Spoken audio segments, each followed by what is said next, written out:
Hi everyone, so today I'm going to be sharing with you how I make my pholourie and mango chutney. Now this is considered like an appetizer slash finger food. So there's also a method of making this from scratch, but today I will be using the pholourie mix, the instant pholourie mix I should say, for today's recipe. So these are the ingredients that you will need. Over here, of course, a bowl for mixing the pholourie. Then we have the shadobeni, bandania, some places it's referred to as cilantro. We have fresh garlic. We have a cup of flour, which I will also be adding a half cup as well. Over here we have the green mangoes for the mango chutney, a bowl over here with a spoon, and then we have the instant dry yeast, and of course the pholourie mix. First, I'm going to start off by preparing the batter for the pholourie mix. So in front of me, these are all the ingredients that will be needed. Of course, you will need a bowl for mixing the batter. I usually add shadobeni. Over here we have the fresh garlic, flour, the instant dry yeast, and of course the pholourie mix. And this one, I absolutely love this particular brand. I love the outcome of the pholourie when I use this brand. I also noticed that they have two other brands as well at my local supermarket. So you can find this again at the local supermarket in the aisle where they usually sell like Caribbean products. If you do happen to have like a Korean store in your neighborhood, you can also check there as well.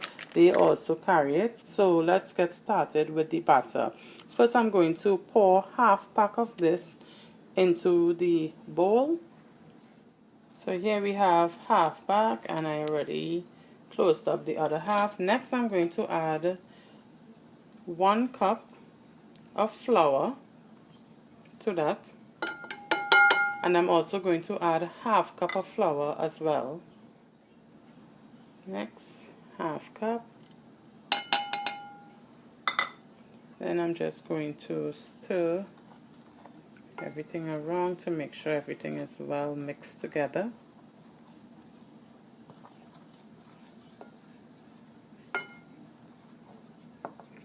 Next, what I am going to do, I am going to take about 5 cloves of the garlic and peel that and grate that on the fine side of the grater.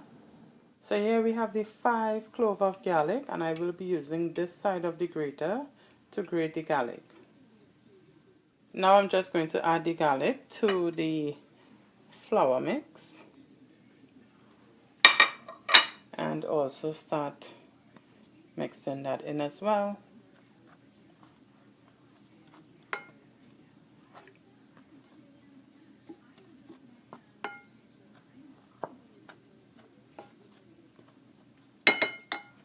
Next, I have the shadobeni, which I'm going to take about 5 to 6 leaves of this, wash it off, and then I'm going to just really chop it up really fine and then add that to the flour mix as well.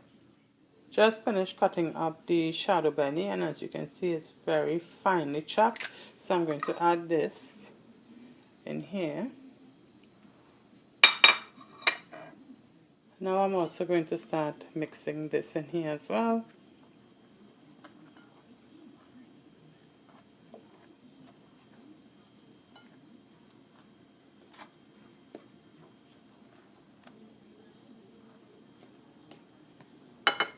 Next, what I forgot to mention, I also add a little bit of salt. So I usually add about half teaspoon of salt.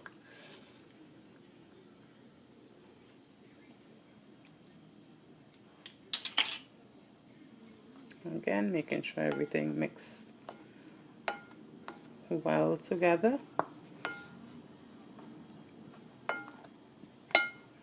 In a clean bowl, I already measured 1 tablespoon of the instant dry yeast. I'm just going to add that in the bowl. And next I'm going to be adding 2 cups of warm water. So we have 1 cup here.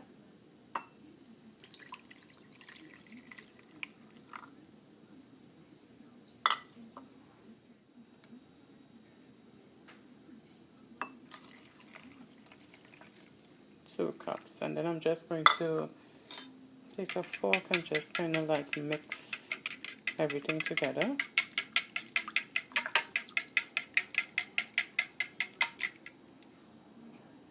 And what I'm going to do next is take this and add it to the bowl with the flour mix. So I'm just going to bring that over here and pour that in here. And start mixing, and I will be adding probably about a half cup more water to the batter, but I just want to first mix everything together.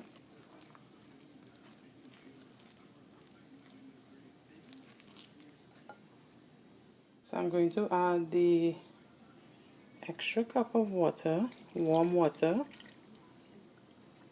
and again I'm going to continue stirring because you don't want the batter to be too thick and you also don't want it to be too thin. So you have to be kind of careful with how much water you add to the flour mix. So I'm just going to continue mixing everything together. This is what the batter should look like. As you can see, it's not too thick and it's not too thin. So what I'm going to do is I already cut a piece of saran wrap, which I will be using to cover the entire top of this bowl, and I'm going to allow this to sit for 30 minutes before I start frying the pholourie. So next what I'm going to do is start peeling the mangoes to start making the mango chutney. So let me just cover this bowl so we can move on to doing that. Moving on to the mango chutney, these are the ingredients that will be needed for that. Over here we have a blender. If you don't have access to a blender, you can also use the fine side of a grater. Then we have the mango, preferably green or half-ripe mango will work great for this recipe. Then we have some fresh garlic. Also, you can only use one mango, but today I will be using 2. Here we have some water, some more shadow benny. Over here we have some salt, some black pepper, and in the back here we have some fresh homemade pepper sauce that my grandmother-in-law made me, which I'm running really low on. So I will include a photo for this. They also sell this ready-made, so I will put a photo so that you guys can see what the bottle look like. And yeah, so let's get started. What I'm going to do, just for the sake of time, I'm going to peel the skin off of the mango as well as remove the skin off of the garlic.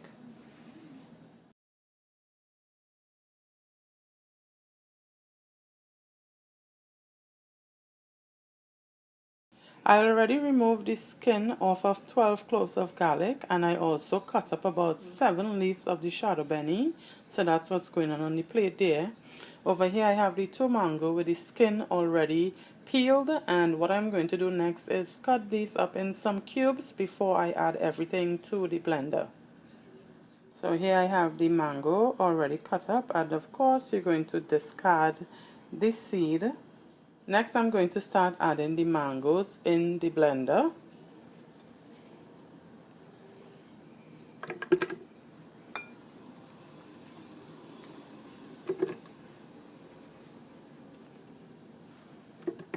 Next I'm going to add the shadow benny and the garlic as well into the blender.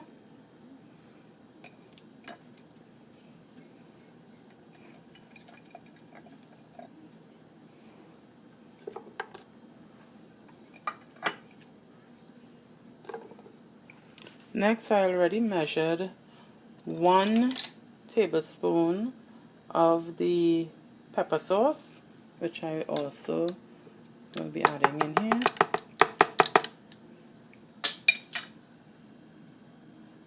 Then I'm going to add about half cup of water first in here.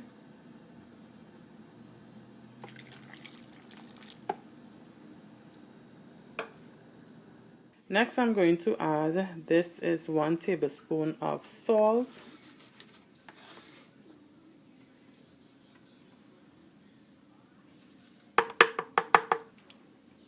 Next I'm going to add 1 teaspoon of the black pepper,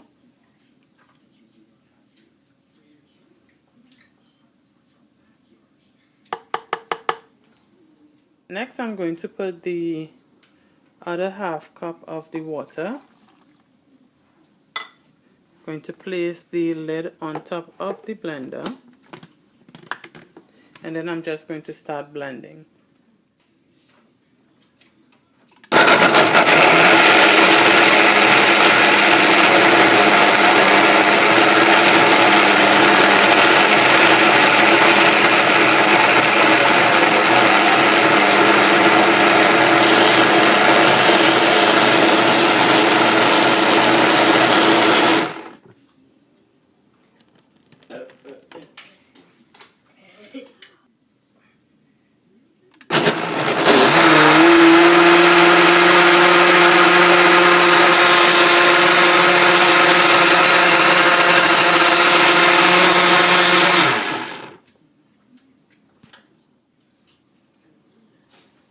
So this completes the mango chutney. Now what I'm going to do is remove the lid and place it into this bowl.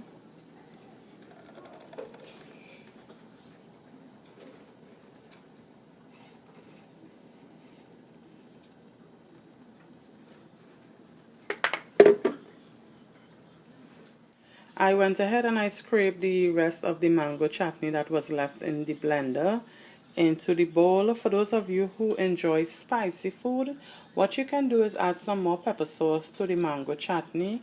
For me, this is just the right amount of heat. For those of you who are having a hard time finding the homemade pepper sauce, another thing that you can use is the habanero pepper. Instead of using the pepper sauce, you can just put 1 whole habanero pepper with the shadow bunny, the garlic, the mango, water, salt, black pepper, and just blend everything together, and it will taste just as fine. For those of you who do not like spicy food or don't like pepper in general, you don't have to add that to the ingredients. You can just omit that and blend everything else together, and it will taste just as great. But for those of you who just want to, zest up the flavor a bit, that's what the pepper sauce is going to do. So now what I'm going to do is just cover this, and I'm going to start with the pholourie. Over here I have a pot which I will be adding some oil to start heating up in a second. Over here I have the pholourie batter waiting for me to start frying. Over here I also have an extra bowl which will be needed for when you remove the pholourie out of the oil. You need to have something to place the pholourie in. Also I have a few pieces of paper towel which I will be lining in here, and this will also help in absorbing the excess oil from the pholourie. So I'm just placing that neatly in this bowl. Also you will need something to dip the pholourie out of the hot oil, so this is what I'm using today. So let's get started by adding the oil. I also forget to mention you will need vegetable oil to fry the pholourie. So over in the pot I'm going to add about half pot of oil.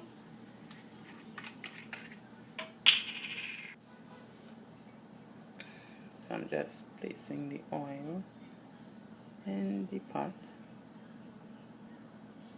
You want to have enough oil so that once you start placing the pholourie into the oil, it will be enough so that it can sink to the bottom and then float to the top. So this should be sufficient oil. So I'm just going to turn the stove on and allow this oil to heat up.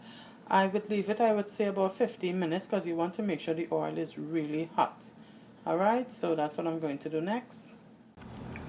The oil have been on the fire for about 15 minutes heating. I think it is the right temperature, but I will be doing a test by adding a little bit of the batter just to make sure that it is at the right temperature. So before I do that, I went ahead and I washed my hand, and I also brought a spoon because you will be needing a spoon to dip the batter to place it into the oil. So first I'm just going to do a test by just taking a little bit of the batter And what you are looking for is for the batter to go to the bottom of the pot and then flow to the top. So that way you would know that the oil, sorry, is ready for frying. So I'm just going to, and that's just exactly what you're looking for, so you know that the oil is ready. So I'm just going to move this out of the pot and we're going to start frying.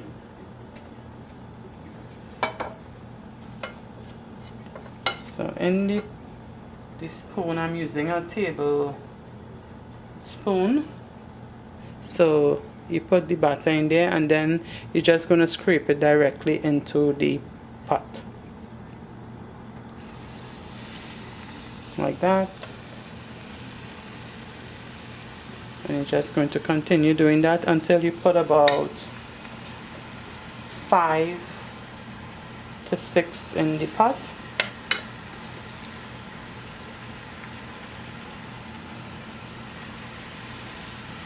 Or if your pot can hold a little more, you can add a little more as well, which my pot can do, so I will be adding a few more tablespoons in there.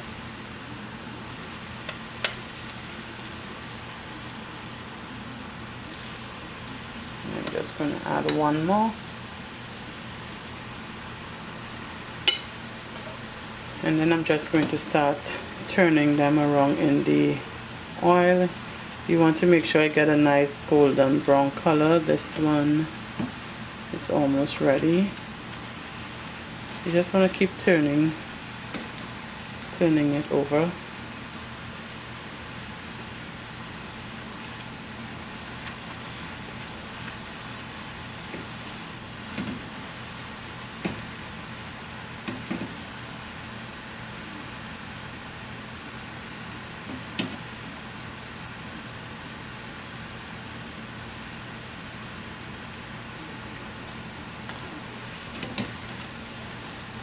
So it should just take a few minutes to fry.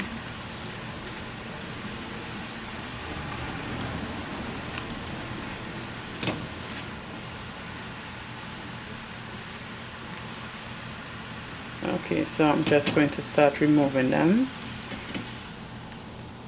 I'm going to make sure and get most of the oil drained from it before I place it into the bowl with the paper towels. So as you can see, no more oil is dripping, so I'm going to place it over here, and then we're going to start the same process again.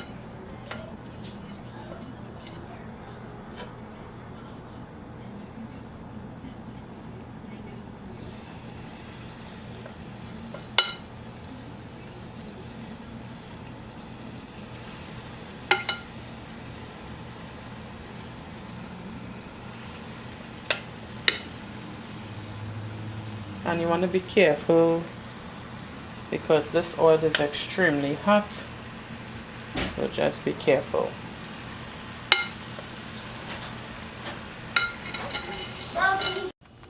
So we're going to repeat the same process again.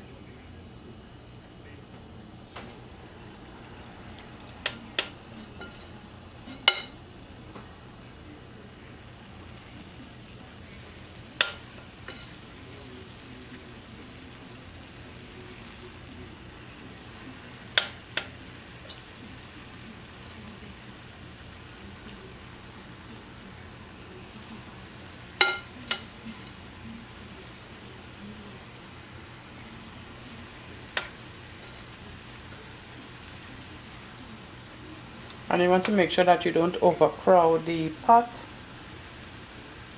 So make sure there's enough room for it to move around without it being too overcrowded.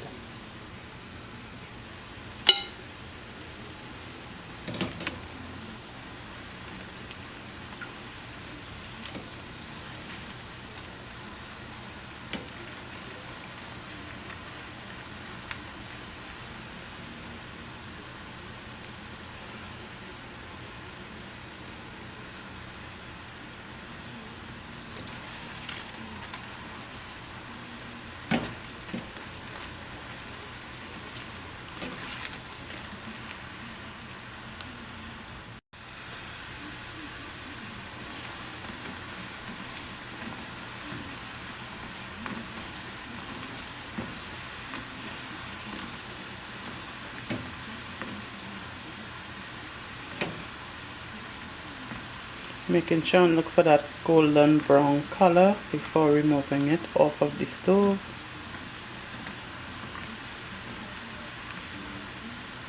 And I think this is about ready. So I'm just going to again scoop it out of the oil and allow the excess oil to drain.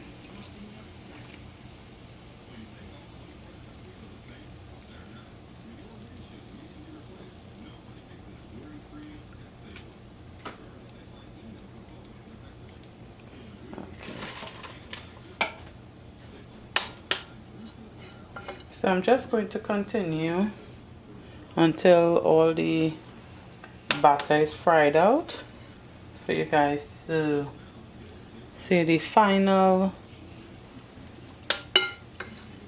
view of today's recipe.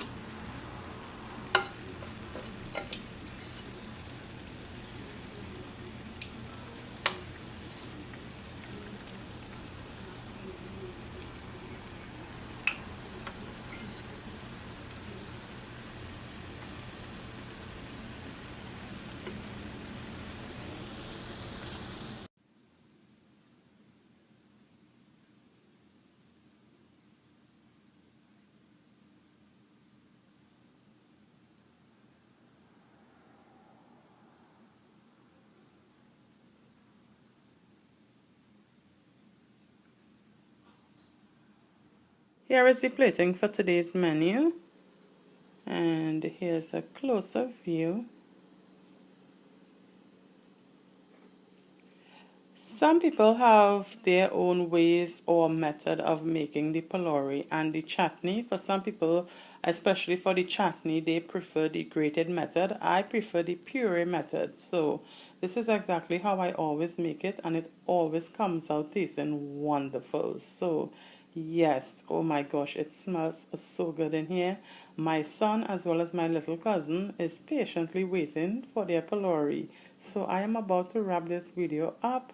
And as usual, I hope you guys enjoyed the video. Thanks for viewing, and I will see you guys in my next video. For those of you who are wondering how do you enjoy this dish, if you are not familiar with it, on the side I already took out a few of the pholourie and then I put some of the chutney, so you can have it plate like this. Some people prefer the chutney to be poured on top of the pholourie. Whichever you prefer, you can do it anyway, it still tastes wonderful. So what you're going to do is take one of the pholourie and then you're going to just dip it into the mango chutney and then enjoy. So yeah, again, thanks for viewing. Bye.